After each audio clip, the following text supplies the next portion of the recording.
Yo, what's up mga kaibigan? Halina tayo magkwentuhan. Si Victor Wembanyama ay nagpakita ng promising rookie season. Bagamat hindi siya nakapasok sa playoffs, walang duda na ang bata na ito ay nagpakita nga ng potensyal ng isang future superstar and all-time great.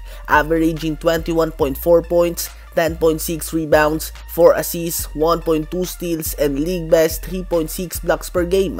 May chance nga siya na maging ang kauna-unahang player na manalo ng Rookie of the Year award at Defensive Player of the Year.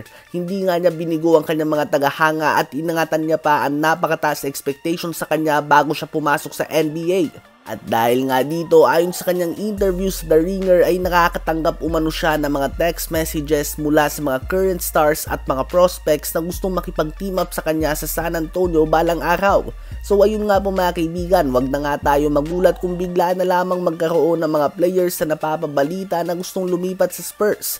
As long as maging healthy nga si Wemby, walang duda na patungo siya sa daan ng pagiging isang all-time great. Sa interview din na ito ay binanggit niya nga na sa palagay niya nga daw ay immune siya sa mga masasamang bagay sa labas ng basketball. Alam niya nga daw na wala itong magagawang maganda sa kanya.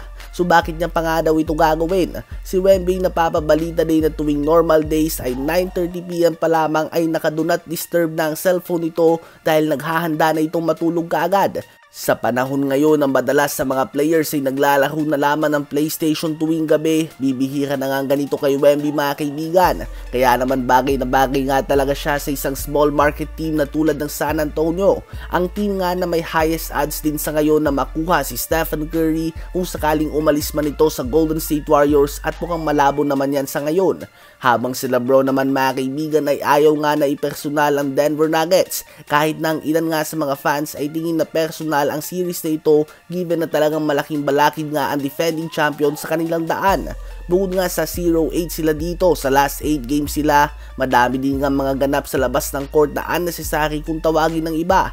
Mga trash talk na tatay nga daw ng Lakers si Coach Mike Malone. Ironic nga na ang mga players sa tulad nila Jokic, Murray, Porter Jr. at Gordon ay tahimik lang sa matchup na ito at nagbibigay ng respeto sa Lakers. Subalit nga ang kanilang coach ang medyo maingay sa media.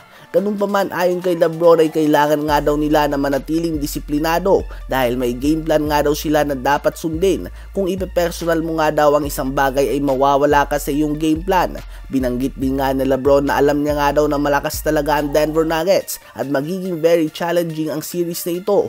Kailangan lang nga daw nila na maging better all around upang manalo laban sa defending champions. So ayun nga po mga kaibigan, ang Game 1 ng serye na ito ay magaganap bukas, Linggo, 8:30 AM Philippine Time. Sino ba sa palagay nyo magwawagi?